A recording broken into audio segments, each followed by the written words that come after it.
Bonjour. On est content Bonjour à tous. Bonjour Gérald. Bonjour Sylvie, bonjour Robert. Bonjour, bonjour.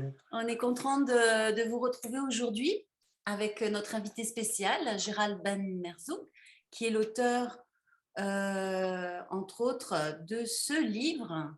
Voilà, ce livre en français, l'un que nous avons traduit en espagnol, El Uno.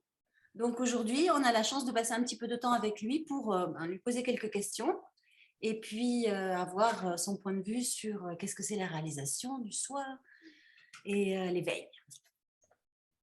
Alors, avant de commencer, je voulais lire un petit extrait, juste faire une petite présentation. Donc, Gérald, en fait, on pourrait dire qu'il est tombé dans la marmite quand il était petit. Je l'ai tellement entendu, mais c'est quand même vrai quelque part. C'est ça, c'est ça. Donc, je vais dire tu as fait ce qu'on appelle une sadhana intense, c'est-à-dire des Oui. années de pratique spirituelle qui t'ont amené à la réalisation du soi, à se rendre compte que tu es et que nous sommes. Et tu dédies ta vie à ça, à Oui. recevoir des gens et puis informer ou Partagez. partager, Oui. partager cette connaissance, et partager cette expérience, et partager ce savoir. Alors, il y a une petite chose que je voudrais lire pour nos lecteurs et puis après on démarre sur les questions. Être, c'est notre nature, dans le contexte dans lequel nous sommes incarnés, avec tout ce que cela comporte comme tentation, égarement. Parfois, nous nous perdons en route dans les méandres sans fin du mental et de l'ego. Car il faut bien l'avouer, il y a de quoi se perdre 1 million de fois. Et se perdre, c'est surtout ne plus reconnaître qui nous sommes, ce que nous sommes. Cela est dû au fait que nous nous incarnons dans une enveloppe cristallisée, une enveloppe karmique. Et je l'appelle enveloppe karmique car elle est adaptée à qui nous sommes et à ce que nous manifestons dans cette incarnation. Bon, on rentre dans le vif du sujet. Yes.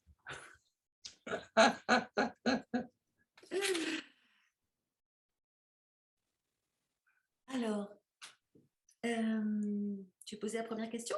Oui, je vais rebondir sur le qui nous sommes. Le qui nous sommes, comment tu parlerais de ça ou comment tu partagerais?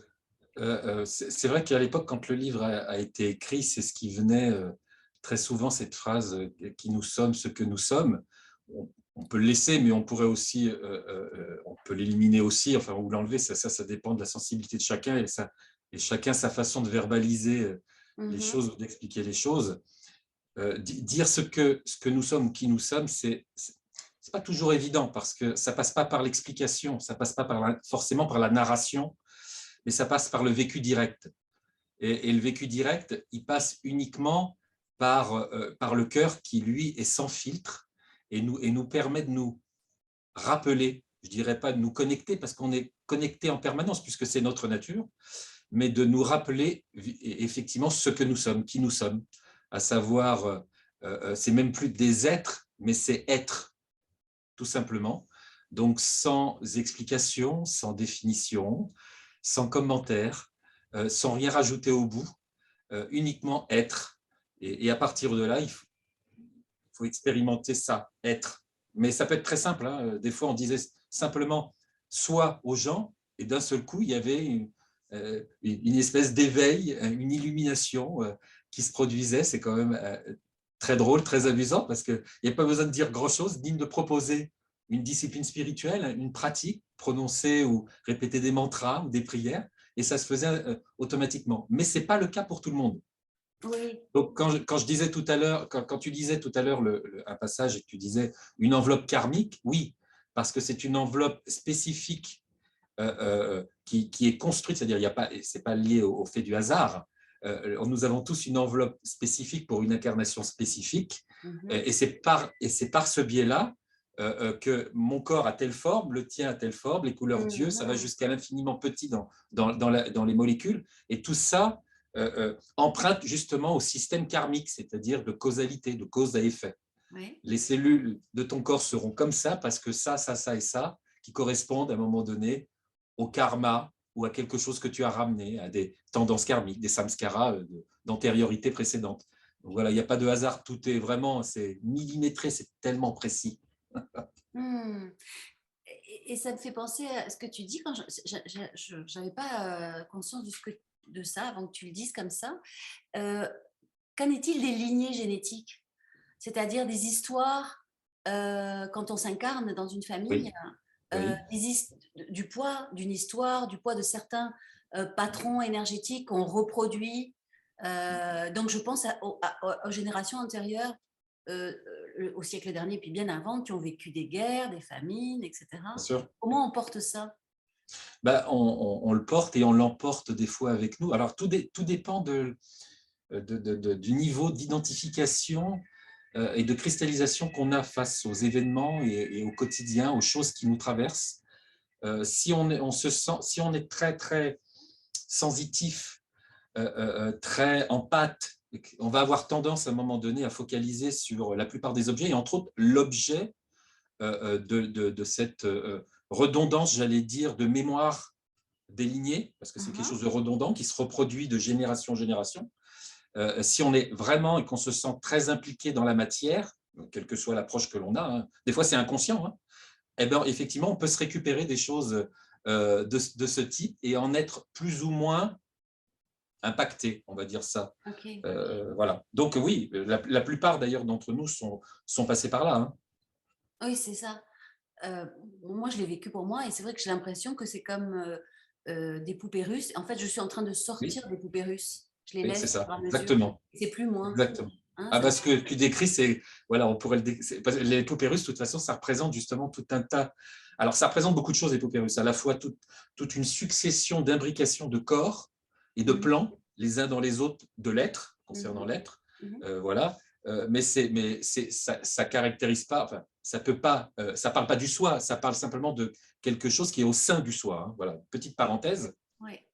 Mais l'histoire des informations de lignée, ouais, tout le monde se les trimballe et ça a plus ou moins d'impact. Ça dépend aussi de l'importance qu'on lui donne. Il y a des gens, Mhm, ils sont dans une incarnation, ils passent à travers ça sans se poser la moindre question. D'accord?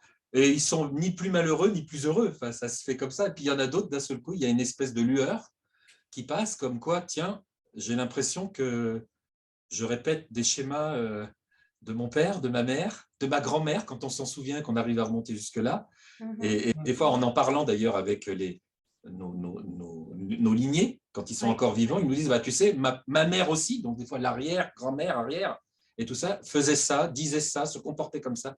Donc Mhm. c'est quand même assez drôle et assez curieux parce que pourquoi ça se cristallise comme ça? Alors, pas que pour le fait du karma, mais aussi le fait, effectivement, de la génétique, des gènes, puisqu'il y a Oui, des infos qui passent dans la matière. Et ces infos qui l'ADN passent, transporte ça. Mhm. exactement. Donc, ces infos sont quand même là, qu'on en soit conscient ou pas. Exact. Voilà, Mhm. donc on a une espèce une espèce de gros paquet comme ça, qu'on trimballe avec nous. Ouais, tu disais qu'il y a des gens qui passent à travers ou qui passent leur vie, ça ne les Ouais, importe pas ou ils sont pas impactés par ça ou tout touchés à par fait. ça. Ben, Euh, non, pas vraiment. Alors après, ils ont comme tout un chacun, parce que je suis sûr que tout être passe par des périodes ou des moments très furtifs de lueur, donc tout le monde y accède. Même les gens les plus non-croyants qu'on veut, qui croient en rien, absolument rien, d'un pragmatisme Mhm. complètement fou, on passe quand même par des moments de lueur, mais certains n'y prêtent pas plus attention que ça. Alors, c'est prévu quelque part, c'est la conscience qui tire les ficelles et qui, à un moment donné, prévoit que l'expérience se fasse sous cet angle-là. Voilà, c'est tout. Et puis il y en a d'autres, eh ben, ils vont plus accrocher dans un premier temps sur ce qui semble se dérouler, se passer, se jouer. Ça veut dire que là non plus, il n'y a pas de règle, parce que je retrouve l'idée qui est partagée par beaucoup de gens, qui est quelque chose comme il faut nettoyer les mémoires du passé. Il y a comme une nécessité, une obligation. Tu penses Ouais. quoi, toi? Alors c'est intéressant ce que tu dis, Robert. Effectivement, alors dans l'absolu, il n'y a rien à nettoyer, puisque dans l'absolu, nous sommes êtres, voilà, on est. Après, il peut y avoir une impression ou un sentiment ou quelque chose de ce genre-là à passer par certains chemins pour pouvoir comprendre les choses, c'est-à-dire à passer par certains chemins pour, comme le disent certains, pour nettoyer, épurer, guérir, on peut l'aborder comme ça, hein, même si dans l'immanence, j'allais dire, il n'y a rien à guérir, il n'y a rien à nettoyer. Enfin, tout ça ne sont que des concepts totalement humains.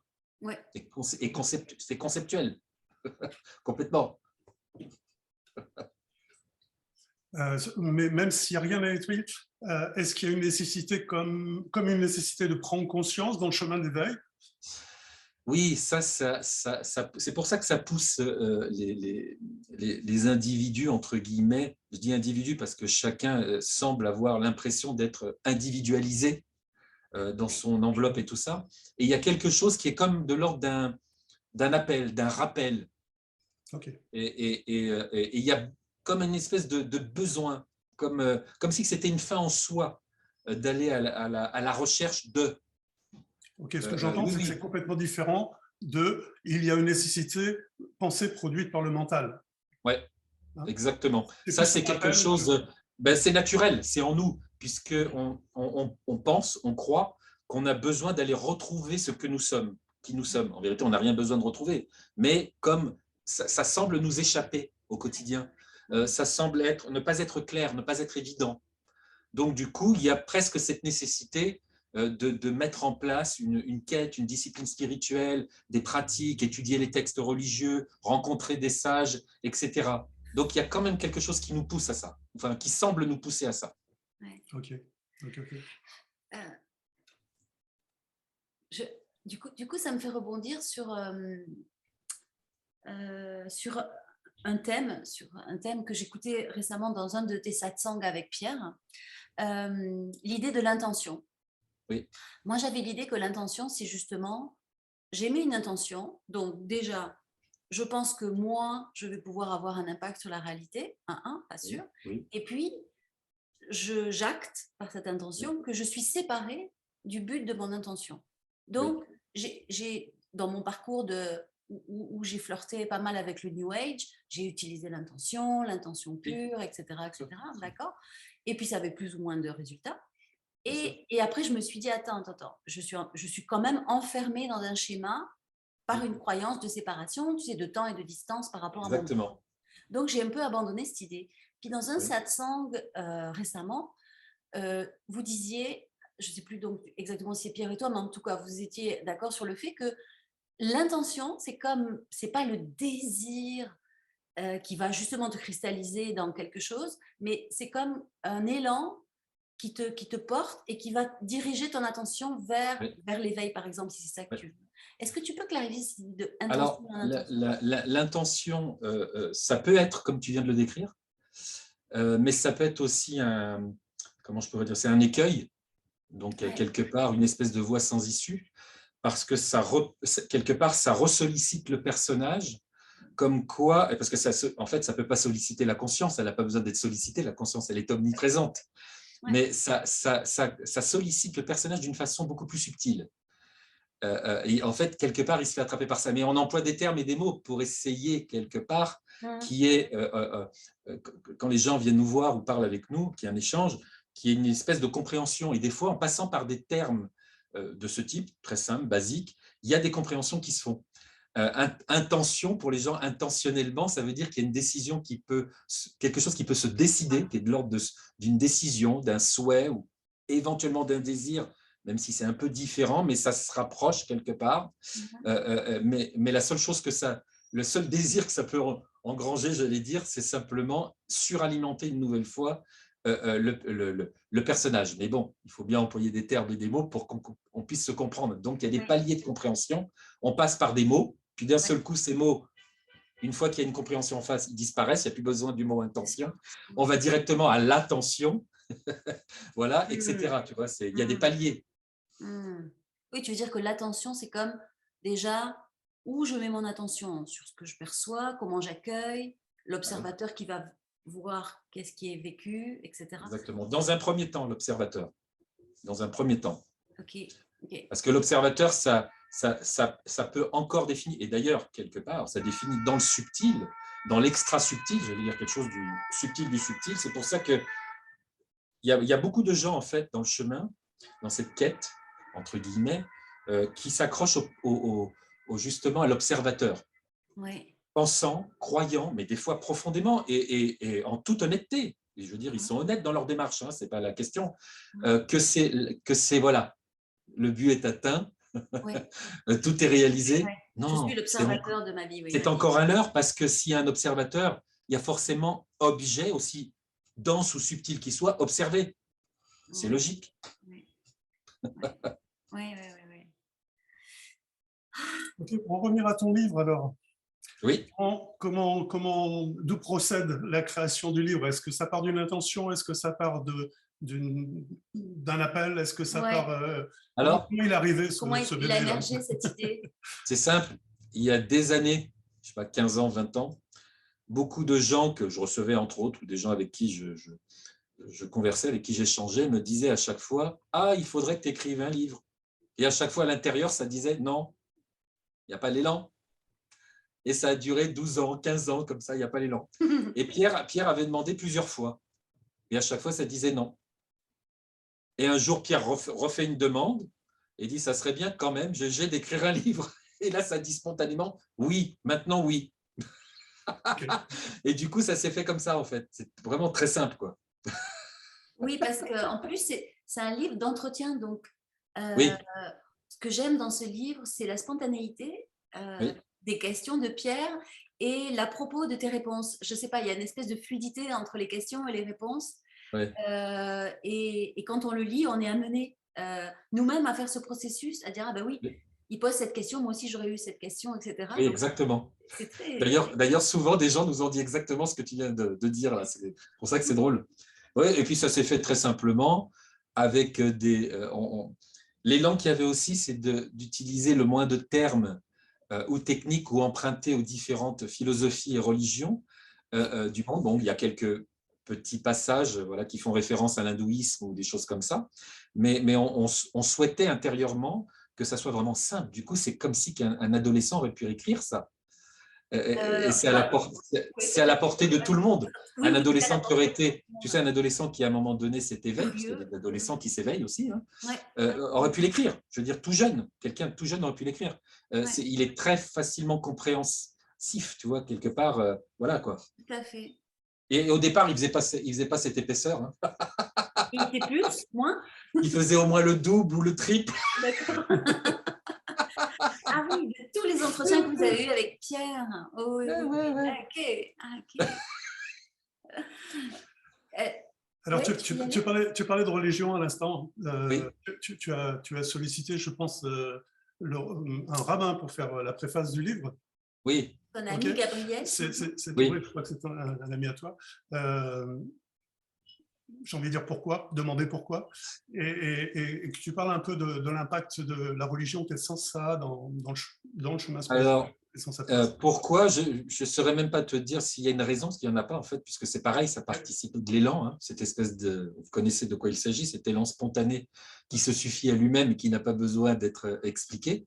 Et c'est venu comme ça. Je me suis dit, tiens, il va le faire. Puis en même temps, je savais intérieurement qu'il allait développer, je veux dire, voilà, tout un tas de détails, comme le font la plupart des rabbins qui, quand ils échangent, quand ils discutent, aiment converser, aiment développer les choses. Uh-huh. Et comme cet ami en question, justement, le rabbin Gabriel Agaï, est aussi parmi les réalisations intérieures qu'il a pu avoir, un grand érudit. Oui. Vraiment une référence, une pointure, entre guillemets, dans ce domaine-là. Donc, du coup, ça a relié plein de choses en même temps. Okay. Les gens se sont arrêtés justement sur cette préface. Ça les a connectés à plein de choses. Des gens étaient très surpris d'ailleurs que ça soit même un rabbin qui ait fait la préface. Ouais. Mais ça a réveillé des choses intérieures chez beaucoup de gens. Et voilà, donc comme quoi il n'y avait pas de hasard et ça devait être comme ça. Pour en venir à la religion, comme tu me posais la question, Robert, la religion, si on reprend l'étymologie la plus simple, la plus basique, c'est la relecture des textes, la reliance. Et quelque part, elle a eu… J'allais dire, je suis aussi passé par l'approche religieuse en étudiant, alors d'une façon beaucoup en amateur, hein, même si je l'ai fait pendant une dizaine d'années, de l'exégèse et de la théologie, mais vraiment en amateur, quand on prend Gabriel, là, on ne peut pas faire de comparaison. Mais du coup, ça a permis de de se rappeler que même dans ces livres dits sacrés, les différentes religions, comment on pourrait dire, des clés y demeurent, même 1000, 2000, 3000, 4000, 5000 ans après. Et que si on sait aborder les textes religieux, d'ailleurs c'est le conseil que je donne aux personnes de toutes les religions possibles qui viennent me voir, parce que souvent ils lisent leurs livres, qu'ils soient dans l'islam, dans le judaïsme, dans l'hindouisme, dans le bouddhisme et dans plein d'autres branches autour. Il y a une mécanique en fait de lire les textes, mais de les lire un peu à la lettre. Oui. Du coup, on n'en comprend pas forcément la profondeur, la quintessence. Il y a quelque chose qui peut être vraiment très profond dedans, et d'ailleurs qui ont permis quand même à la lecture de ces différents textes sacrés la réalisation de tout un tas d'êtres. Des gens sont passés uniquement par la lecture et ont réalisé le soi, se sont illuminés totalement, et donc ça fonctionne aussi. Voilà. Et je leur donnais le conseil à tous, recueillez-vous à votre façon, méditez à votre façon, essayez de vous relaxer avant, entrez en vous, entre guillemets, pour mal le dire, et ensuite, ouvrez vos textes. Et là, toutes les personnes, j'ai eu un nombre de retours hallucinants me disant « Ah non, mais là, c'est plus de l'ordre de la compréhension. Là. » Okay. Quand j'ai ouvert, là, c'est comme si je comprenais des choses entre les lignes. Et là, la compréhension était d'une telle profondeur, les gens, il y avait des fois des gens, ça crée des illuminations, des compréhensions, plus que des compréhensions même. Carrément, même des fois, des réalisations intérieures très profondes. Wow. Même les entourages ne reconnaissaient plus les gens en disant « Mais je ne comprends pas, tu l'as déjà lu plusieurs fois ce texte, qu'est-ce qui se passe ?» Ah ben, je l'ai simplement lu parce qu'avant, je me suis véritablement recueilli. C'est ça, ça rejoint l'idée de la prière. Exactement. Et là, ça change tout. Ouais. Là, ça change complètement tout. Wow. C'est chouette, du coup, ça me donne envie de...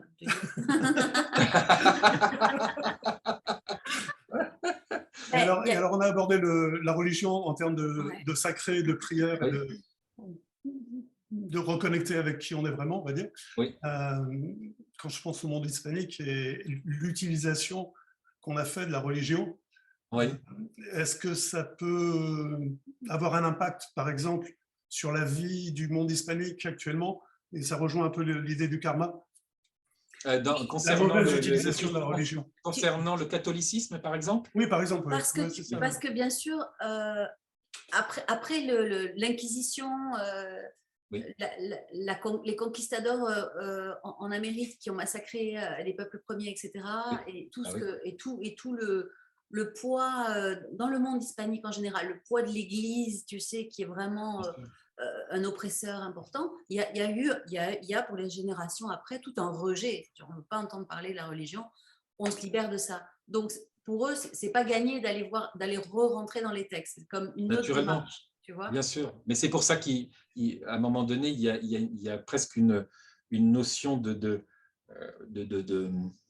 d'emprunter la voie de l'étude des textes autrement que celle qui a été transmise depuis des siècles. Ouais. Et là, ça peut être éventuellement entendu. Et les gens se reconnectent à nouveau avec cette espèce de racine religieuse, mais vue sous un autre angle. Quelque chose vraiment qui est vraiment de l'ordre de la maison céleste, ce qui sous-tend tout ça d'ailleurs, quelque part. Et là c'est vécu différemment. Et c'est pour ça que plein de gens, moi j'ai eu des gens qui me disaient « Ah, je ne veux plus entendre parler du catholicisme », d'autres, des musulmans qui me disaient « Je ne veux plus entendre parler de l'islam », d'autres qui me disaient, là j'ai reçu aussi des gens qui me disaient « Je ne veux plus entendre parler du judaïsme » ou d'autres choses, parce qu'ils en ont marre, dans leur religion racine, ils ont presque l'impression des fois que ça les endoctrine. En vérité, ce n'est pas le cas, c'est eux qui perçoivent ça comme ça, mais ça leur a aussi transmis sous un angle plus ou moins fermé. D'accord ?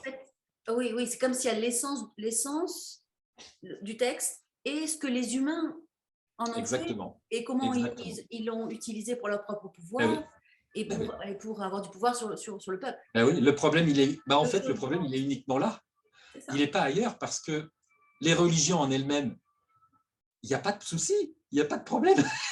Il n'y en a jamais eu. Mais si tu passes par des filtres mentaux et égotiques et orgueilleux, forcément, tu transmets différemment, forcément, tu traduis différemment. Et tu traduis à travers des filtres, quelque part, d'illusion, d'ignorance. Et là, ce que tu transmets, si en face de toi, tu as une personne qui n'a pas fait un certain cheminement spirituel, n'a pas certaines compréhensions, certaines ouvertures, en fait, elle s'abreuve de ça pour remplir quelque chose quelque part, Oui, et elle reste sur cette référence-là. oui, Et c'est quelque ça. part, ça l'amène où? Droit dans le mur. C'est une Oui, illusion. c'est un endoctrinement et c'est pas une libération. Exactement. Ouais. Et ce n'est pas propre à une religion, ça l'est pour toutes les religions. Oui, Oui, tout Et à en fait. même temps, chacune de ces religions est porteuse de cette reliance, de cette relation profonde, intime, cœur. avec le vivant, Ouais. avec le divin, avec peu importe comment on l'appelle. Ouais. Je pense aussi à l'idée de hiérarchie qu'a établie la religion dans son Oui, sens le moins évolué, c'est-à-dire oui, pour connecter avec Dieu, il faut oui, passer par des intermédiaires qui ont le pouvoir, eux, justement, de transmettre un message ou de te oui, pardonner tes péchés, etc. Tu vois. tout à fait. Et je relis ça avec le fait que parfois, on a eu, Oui, dans le passé en tout cas, on a eu l'idée que la réalisation du soi, c'était réservé à une élite de c'est vrai, personnes qui ont étudié les textes sacrés, qui ont médité tout à pendant fait. 5 ans, etc. Et que c'est comme quelque chose d'inaccessible. Or, C'est vrai, c'est vrai, c'est vrai. donc tu vois, c'est un peu relié. Or, je sais qu'en ce moment, euh, il y a des éveils partout dans le monde, tous les âges, toutes les conditions sociales. C'est un peu comme du popcorn, hein, ça pop. Ouais. Donc, c'est vraiment pour juste démystifier cette idée qu'il faut Oui, étudier, qu'il faut vraiment oui, forcer pour ça. bien sûr, bien sûr. Et c'est pour ça que certains prennent un peu toutes ces personnes qui témoignent de l'éveil, de la réalisation, comme étant, et ceux qui sont dans la non-dualité, quelque part comme étant des néo-non-duels, etc. C'est pas le cas. Rien n'a changé, en fait. C'est qu'en vérité, tout est simple. Quand on reprend les écrits, les paroles de la plupart des maîtres, qu'ils soient soufis, qu'ils soient indiens, mais même d'autres approches religieuses, philosophiques, ils le disent tous. C'est la chose la plus simple qui soit. Oui. Ils le disent tous à leur façon, avec des mots différents, des formulations différentes, mais tous le disent, et quand ils ne le disent pas directement, ils le sous-entendent. Donc c'est quand même là, c'est toujours là. C'est très simple en fait, il ne peut pas y avoir d'élite.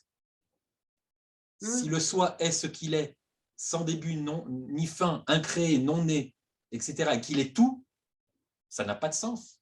Où est-ce qu'il y aurait la place d'une élite au sein de ça? Absolument. Absolument.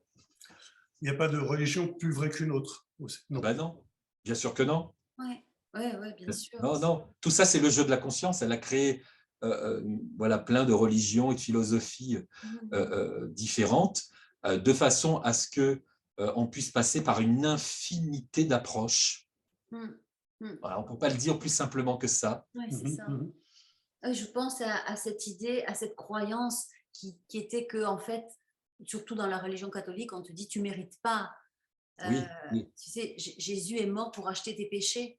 Mais Oh oui, quel oh là là. péché, tu sais, moi j'arrive là, qu'est-ce que j'ai fait? Tu vois, donc il y a des Bien choses sûr, bien comme sûr. ça qu'il faut décristalliser. Oui. Je pense que ça se fait. Je pense qu'il y a une poussée Mais évolutive. en même temps, c'est pareil. Si les gens lisaient les textes, ils s'apercevraient de plein de choses.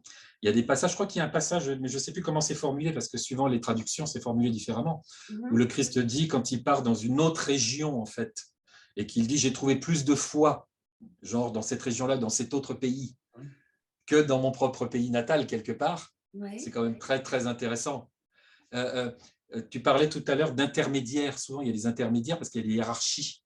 Oui. Et ça a fait surgir une histoire spontanément, une histoire ancienne, où il y a un centurion qui s'approche d'un prêtre à l'époque et qui lui dit homme de Dieu, à qui dois-je me confesser mes péchés, tout ça, à toi ou à Dieu? Et le prêtre lui répond bah, à Dieu. Alors le centurion lui répond alors homme, écarte-toi de mon chemin.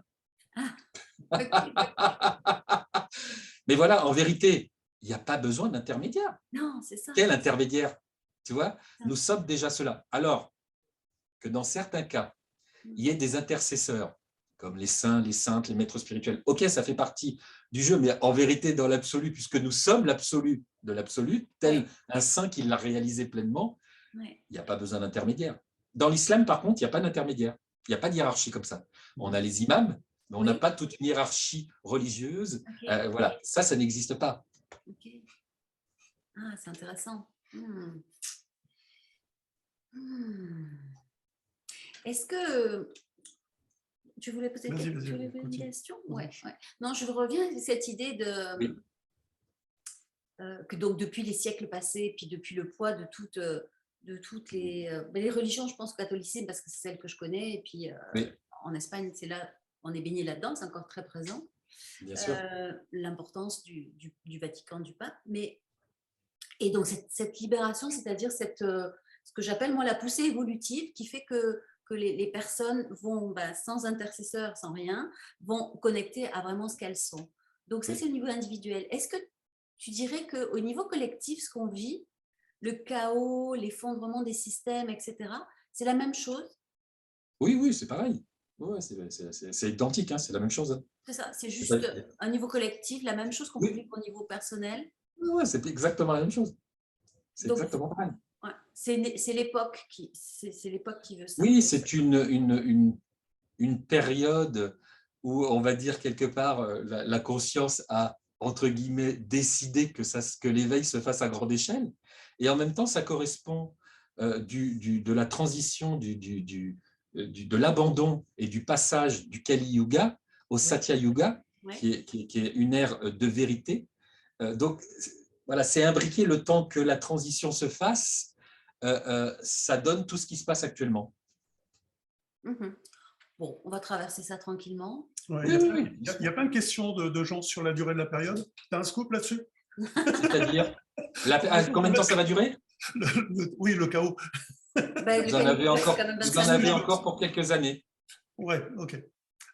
Oh, Ma question, quelques années. avec des choses qui pourront être perçues comme des hauts et des bas, on va dire comme ça, parce qu'il y a plein d'événements, entre autres, qui vont arriver avec des compréhensions d'ordre médical, mais aussi des révélations concernant des choses qui ne sont pas d'ici, etc. Il va y avoir plein de découvertes qui vont se faire, hein, découvertes même d'objets très anciens, comment on peut, que certains appellent artefacts ou des choses comme ça. Plein de choses il va se passer plein de choses, énormément de choses. Ok. Donc, oui, ça va nous reconfigurer nos croyances sur le passé, sur notre histoire, sur notre Complètement. humanité. Exactement, complètement. C'est justement pour ça que ça risque, même chez certaines personnes, d'être, par rapport à la sensibilité qu'ils ont et l'éducation qu'ils ont reçue, Oui. être très choquant. Ouais. Je veux dire, quand à un moment donné, tu prends certaines informations qui remettent tout en cause à l'intérieur de toi, mais ça peut être horrible même. Ça peut être un passage très compliqué, choc. très difficile. Ah ouais, mais un choc comme jamais ils en ont reçu. Donc, voilà, on passera à travers de toute façon, il n'y a pas de problème. La confiance venant du cœur, la foi venant du cœur, est en train de se révéler progressivement au grand nombre et devient comme un outil, j'allais dire subtil, mais voilà, évident, de plus en plus pour le grand nombre. Oui. Et ça va être très utile pour passer à travers plein de choses et vivre plein de choses. Bien sûr, bien sûr. Ouais, moi je vois aussi cette. Donc, du coup, ça me donne chaud, j'ai chaud. ça me fait Ah, une montée de chaleur, d'énergie. bon. Pour continuer sur le même thème, tu aurais des suggestions, on va dire, à faire au lecteur dans cette période de chaos? Oui, ce qui est important, c'est de se ménager des moments de tranquillité, de repos, des moments où on ne fait rien. Ah, difficile, difficile, difficile. Je sais, ou des moments où Dans notre on se société. retrouve, ou des moments où on se retrouve uniquement avec la famille ou les amis, Ouais. pour parler même de banalité, de choses simples. Mais vraiment, faire les choses les plus simples, revenir vraiment à ce qui est le plus simple. C'est important, mais par contre, d'essayer de mettre ça régulièrement en place. Ok. Super. Ça va être facile pour je pensais aux Espagnols ou aux Argentins qu'on connaît. Des moments familiaux. C'est super important. C'est bien, c'est vraiment bien. Le rôle de la famille, le lien social est fort. Ouais, c'est important, même s'il y a plein de choses qu'on n'a pas forcément réglées, karmiquement parlant, ou de lignée, comme tu disais tout à l'heure, Sylvie, c'est pas grave. Il y a quand même ces retrouvailles, il y a cette chaleur, il y a quelque chose qui se passe, qui est beaucoup plus profond, qui nous transcende. Et c'est ça qui est important, cette espèce de lien, entre guillemets. Oui. Oui. Oui. Le lien d'amour, de compassion, c'est important. Souvent, tu parles d'accueillir. Oui. Est-ce que accueillir, ça veut dire tout accepter? Oui, on peut le dire comme ça.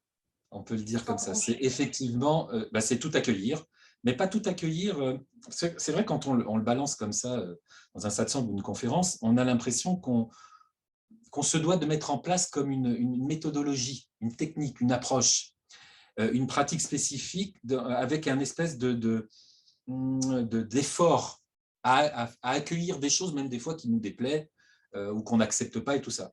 En fait, ce n'est pas ça. Cet accueil, il est lié, c'est un accueil avec un grand A.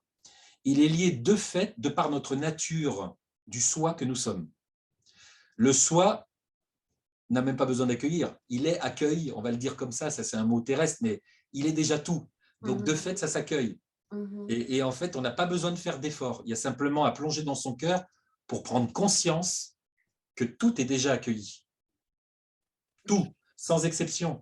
Que ça soit les relations des fois difficiles que l'on peut avoir, la maladie, la souffrance, l'éloignement, le fait d'être seul ou de croire qu'on est seul, etc. Parce que quelque part, c'est les mots des humains depuis des millénaires. C'est toujours les mêmes mots. Oui. Tu as l'impression d'être séparé de la maison. Accueillir sans culpabilité. Exactement. C'est hyper important. S'il y a culpabilité, forcément, il y aura à un moment donné un objet à aller voir. Et l'objet, c'est la culpabilité. Il va falloir le régler, cet objet. Et se rendre compte que l'objet est là, il est éphémère. Il ne sert que justement à l'expérience de se rendre compte que l'accueil peut se faire sans rajouter un commentaire, à savoir entre autres la culpabilité. Okay. C'est intéressant cette idée. Je le vois, je le vois, en tout cas au niveau de la personnalité, de l'ego, c'est comme où on a quelque chose en trop dont on veut se débarrasser, où il y a quelque chose qui nous manque. Oui. Donc je sais que quand il y a quelque chose qui nous manque, on perd un peu notre joie essentielle. Oui. On est dans une fausse sensation, en fait, dans une vraie sensation, mais liée à une fausse croyance, hein, qu'on a besoin de quelque chose pour être complet. Exactement. Et donc on perd la joie. Puis parfois, on se dit, ça, si c'était pas là, ça serait mieux. Ou si cette personne n'était pas là, si cette situation n'existait pas, ça serait mieux. Exactement. Donc, on veut se débarrasser de quelque chose. Hein. Tout à fait. Donc, à chaque fois, on se coupe, en fait. Bah oui, puisqu'il y a une croyance qui fait obstacle. Et toujours le personnage, avec, j'allais dire, quelque part le soutien du mental, de l'ego, voilà, a toujours l'impression, croit toujours qu'il faut un objet supplémentaire pour être heureux. Ouais. Et il n'en finit jamais.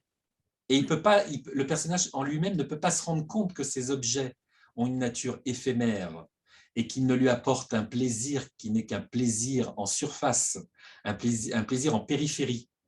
Il ne s'en rend même pas compte. Il n'est pas en mesure de pouvoir conscientiser les choses. Il est simplement en mesure de pouvoir de faire certains constats, mais des constats très limités. Donc, du coup, il continue à l'accumulation des objets, il continue à la possession des objets, il continue à croire que par les objets, le bonheur est là, la joie est là. Ouais. Et quand tu dis objet, ça peut être aussi des expériences. Bien sûr. Faire un week-end de ski, ça va être super. Carrément, c'est même surtout des expériences, puisque ces expériences-là, d'ailleurs, et ces objets, par exemple, de pensée, parce que les pensées, c'est des objets, c'est souvent ceux que des fois, on ne s'en rend pas compte. On pense que les objets, c'est les objets manufacturés qu'on peut toucher, qu'on peut sentir, qu'on peut entendre quand ils émettent des sons, qu'on peut voir, goûter. D'accord ? Et c'est là où justement, il y a encore un espèce d'attrape-nigo à ce niveau-là, parce que les objets les plus difficiles, à un moment donné, à transcender, à dépasser, c'est les objets subtils. Et les pensées sont des objets subtils. Oui. Et ça, on se fait souvent avoir dans le chemin. C'est normal, parce qu'on ne va pas poser, j'allais dire, quelque part, cette attention sur ces objets subtils. Automatiquement, on va passer par les objets que nos 5 sens peuvent appréhender. Et c'est là-dessus qu'on reste, oubliant les autres. Mais les autres, c'est ceux-là qu'il faut véritablement et complètement transcender. Parce que les objets subtils ont une action directe sur les objets non subtils. Ok. Tu peux pas prendre un exemple d'objet non subtil, d'objet subtil comme une pensée. Quel type de pensée ça pourrait être qui me... Toutes les pensées. La pensée en elle-même, elle surgit comme ça, elle est non localisable. C'est un objet subtil. Ouais, Tu passes à travers, hein, tu ne peux pas l'attraper, quoi, tu vois. ouais, C'est ouais. un objet subtil. Quel que soit le thème de la pensée, c'est un objet. Et c'est un objet subtil. Ça pourrait être n'importe quoi, finalement. Tout ce qui me limite. Bien sûr. J'en ai un, j'ai fonctionné longtemps avec l'idée, tout est croyance. Et ce qui était sous-jacent à ça, c'est qu'il faut aller chercher la croyance centrale, ou il faut aller comprendre. Oui. Ah, ça, c'est laborieux. Pour la... Ouais. Oui. Alors, pourquoi pas, tu vois, tu as des gens, ils vont passer par là, justement, dans ce que décrit Robert, et vont réussir à sortir de cet écueil, mais ça peut être un écueil très subtil. On ne le voit pas venir, en plus. Et on peut quelque part, se faire rattraper par ça. Ouais.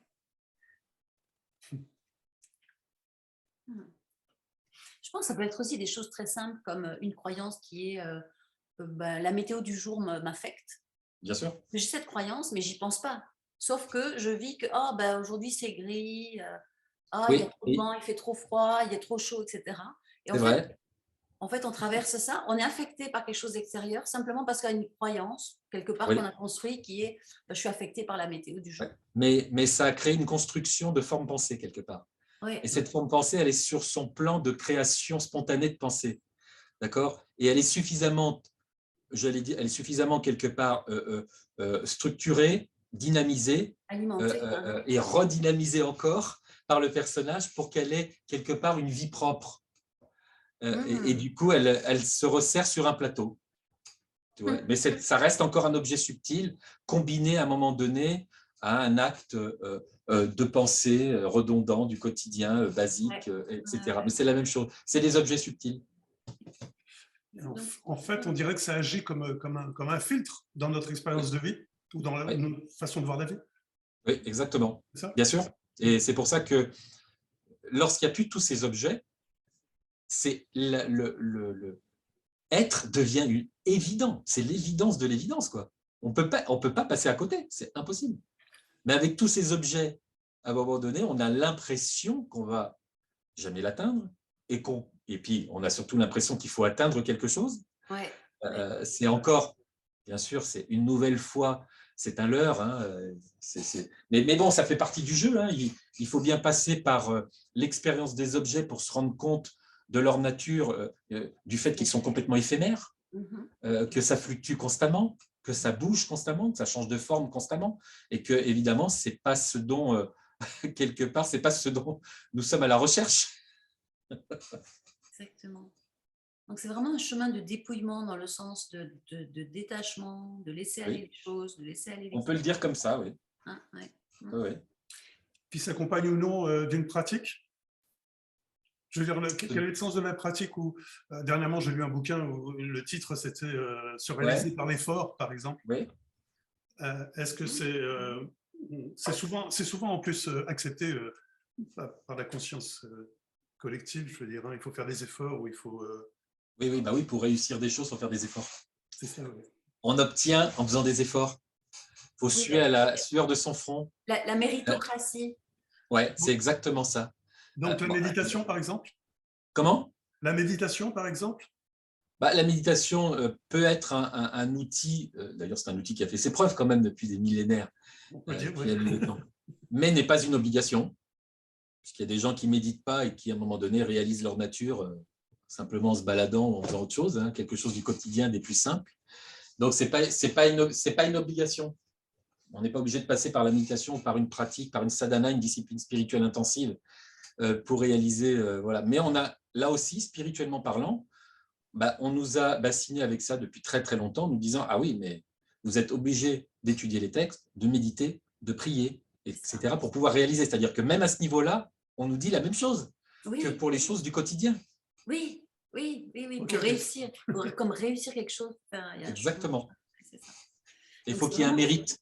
Il faut qu'il y ait un mérite. Ah, oui. Je me souviens plusieurs fois avoir discuté avec des chercheurs spirituels avec une très très grande authenticité dans leur pratique, très grande vérité, sincérité, qui étaient bouddhistes et qui disaient oui, et je continue à pratiquer pour pouvoir à un moment donné que des mérites arrivent. Wow. Et c'était très drôle, pas par moquerie, mais parce qu'il y ait ça alors que c'est aussi quelque part le bouddhisme une voie de quelque part de dépouillement Oui. pour accéder vraiment accéder à Bouddha que nous sommes, l'absolu. C'était marrant d'obtenir ces mérites. C'était drôle.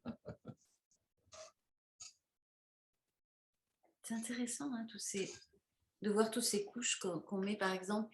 Je me souviens, il y a quelque temps, vous aviez dit, ou tu disais d'ailleurs, que quelqu'un que tu connaissais, une Ouais. femme, elle était sur son balcon, elle fumait sa cigarette et hop, elle a eu un basculement, elle a eu une Ouais. révélation. Ouais. Et on a quand même tout un truc de croyance sur quoi elle fumait, ou Ouais. comment tu suis C'est vrai. pas un régime alimentaire spécial, sans viande, sans machin, Oui. sans truc, tu vois, Oui. espèce de pureté. Tout Ouais. Mais ça, c'est encore des couches à enlever. bien sûr, et c'est très curieux parce que des fois, ces gens, ou par exemple cette femme qui fumait comme ça sur son balcon, ou d'autres qui étaient simplement en train de descendre un escalier, qui d'un seul coup s'arrêtent dans l'escalier et là, réalisent le soi, mais elle s'y attend pas, quoi. Enfin, c'est des trucs de fou. Une autre qui est à son volant, et d'un seul coup, elle lâche le volant et elle réalise le soi pendant un heure, puis après, elle remet les mains sur son volant, et Ah, voilà, c'est comme ça. On peut pas, c'est très particulier, quoi. Très, très particulier. En plus, c'est pas quelque chose qui est calculable. ouais. Personne ne peut le calculer. On peut avoir des espèces de, je sais pas, on peut appeler ça prémonition, des fois, comme quoi, tiens, dans cette existence, quelque chose me dit, je ne sais pas quoi, que je vais réaliser ma nature. On peut avoir ce genre de choses, mais on ne sait jamais précisément à quel moment que ça va avoir lieu, quoi. Et ça peut toucher n'importe qui. Et moi, ce que je trouvais souvent, enfin, c'est souvent l'exemple que je donnais à plein de gens, que des gens me disaient « Ah, c'est pas normal, j'ai vu un tel ou une telle qui fait des conférences et des satsangs, il a réalisé le soi, moi, ça fait 30 ans, 40 ans que j'étudie, et voilà où j'en suis. » Et c'était vraiment drôle, c'est pareil, de C'est cette ça, croyance de se ouais. dire « c'est par les études spirituelles, c'est par les lectures spirituelles, par les enseignements spirituels, obligatoirement, je devrais me réaliser, et celui qui n'a rien fait de tout ça, il ne devrait pas se réaliser. » C'est marrant, ces comparaisons. Hein. Ça me rappelle la parabole du retour du fils prodigue. Ouais. Hein, dans la parabole du fils prodigue, il est parti de la maison de son père et il revient, alors que Exactement. le fils qui est resté trouve ça injuste parce que lui, il est resté, il a travaillé, il a fait tout ce qu'il fallait. Et, Oui. et on ne tue pas le veau pour lui, on ne fait pas la Oui. fête pour lui. Et c'est vraiment Oui. ça, cette idée Oui, exactement. de Exactement. Mais ça, méritocratie. c'est pareil, ça fait partie de croyances qui sont ancestrales et qui perdurent depuis des millénaires, quoi. Ça a la dent dure, hein. Ouais. Il y a beaucoup de choses qui ont la dent dure chez les humains, parce que c'est tellement ancré et cristallisé, même jusque dans les gènes, que Oui. c'est très compliqué à un moment donné de démystifier ça, Ouais. de le déprogrammer quelque part ou de le transcender, de le dépasser. Ouais. C'est Ouais. pas évident. Mais bon, oui, c'est vrai. Mais en même temps, avec l'épigénétique, on sait maintenant que les gènes aussi se modifient en fonction de notre environnement. Donc, Mais oui, oui, bien sûr. il y a de la chance, il y a de l'espoir. Ce que tu disais tout à l'heure sur ces personnes qui réalisent comme ça dans un escalier au volant, c'est vraiment. Est-ce que c'est vraiment ça la grâce? Ah, C'est on peut l'appeler comme ça, la effectivement. grâce On peut l'appeler comme qui ça. te touche comme ça? Ah Ouais. oui, oui, oui, bien sûr. Bah, à partir de là, oui, c'est une grâce au vrai sens du terme, parce que c'est vraiment quelque chose auquel tu ne t'attends pas, Ouais. d'accord? Rien ne présageait que ça allait arriver à ce moment-là précis. Ouais. Ouais. Et du coup, c'est très particulier parce que c'est magique, c'est comme magique, quoi, tu Oui, vois? c'est ça. Qu'est-ce qui se C'est passe, un quoi? cadeau du ciel. Ouais, ouais, ouais. Et du coup, alors, c'est vrai que sur le coup, quand ça arrive à toutes ces personnes, il y a des fois, il y a une espèce d'alignement. Le temps que cet alignement semble se faire, il y a mais qu'est-ce qui se passe? Qu'est-ce qui m'arrive? Ou qu'est-ce qui arrive? Puis ah non, il n'arrive rien en fait. En fait, tu vois, et les gens tous décrivent des choses à un moment donné complètement incroyables, mais ils ne peuvent pas le vivre autrement que comme ça. D'accord? Et souvent, quand ils vont après témoigner à leur tour de ce qui leur est arrivé au volant, sur le balcon, en train de fumer ou ailleurs, et qu'ils en parlent dans l'entourage, ils sont pris pour des fous. Ouais, ouais, ouais. Parce que ça ne rentre pas dans le moule Dans le sociétal. on connaît. Ouais, ouais, c'est ça. Oh, Oh, elle est adorable. Il ou elle est adorable. Elle, c'est Chiara, elle s'appelle Chiara. Oh, Chiara, à chaque fois, dès que je fais une interview, un satsang et autres, en général, même si elle est en train de dormir profondément dans une autre pièce de l'appart, elle arrive elle vient. très vite Elle aime et elle ça. vient. Super. Bon. Bon, on a fait pas mal le tour. Qu'est-ce que tu en penses? Oui, je pense aussi. Ouais. Est-ce qu'il y a quelque chose que tu voudrais dire comme ça en termes de quelque chose qu'on n'a pas abordé que tu voudrais rajouter ou... Oh non. Non, non, les choses, elles sont simples. Et, ce qui est important, c'est d'être dans cette recherche, cette quête, entre guillemets, on va le dire comme ça, est d'essayer d'éviter le moins possible de se mentir, d'être le plus authentique, le plus vrai, le plus sincère possible. C'est vraiment important. Bien sûr que dans l'absolu, c'est une illusion, mais quelque part, ça peut aider à vraiment avoir une posture complètement libre. Sinon, on n'est pas libre de chercher à un moment donné de trouver qui l'on est. Il y a toujours des fioritures, il y a toujours quelque chose de résiduel. Il y a tout. Mais quand on est vraiment authentique et qu'on est prêt vraiment à se dire « Ah ben là, je suis en train de tricher. » Vraiment. Oui, c'est vraiment de soi à soi d'abord. Hein. Ouais, il se passe vraiment quelque chose de très profond. Vraiment, il y a plein de choses qui s'écroulent, qui tombent. Ouais. Donc ça, c'est vraiment important. S'il y avait quelque chose à dire, ça, c'est important. Ok. Super. Est-ce qu'il y a un autre écrit, un autre livre en préparation? Oui, et il y a avant le troisième, il y en a un deuxième que des amis. Oui, il y en a un deuxième que des amis sont en train de peaufiner parce qu'on l'avait commencé déjà avec un couple d'amis et avec le mari principalement. Donc là, il va être continué. Ça sera un roman initiatique. Voilà. Bon, il avait déjà été lu à différentes personnes qui avaient dit c'est vraiment curieux parce qu'on a l'impression qu'on lit, c'est pas la même chose puisque c'est fait sous d'autres angles, mais il y a quelque chose qui nous rappelle ça, comme dialogue avec l'ange, conversation avec Dieu, un truc comme ça. Et vraiment, il y avait un truc à chaque fois, les gens nous disaient la même chose sans qu'ils se soient concertés entre eux. C'était quand même assez curieux. Donc ça, c'est en préparation. Et sinon, le troisième est lui aussi en préparation en écriture et qui sera probablement, il y a de fortes chances, un très, très gros pavé.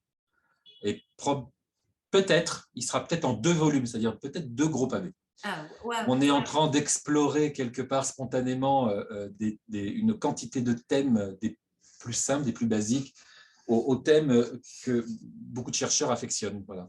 Donc c'est en préparation, c'est en pleine écriture. D'accord. Wow. C'est prometteur. Hein.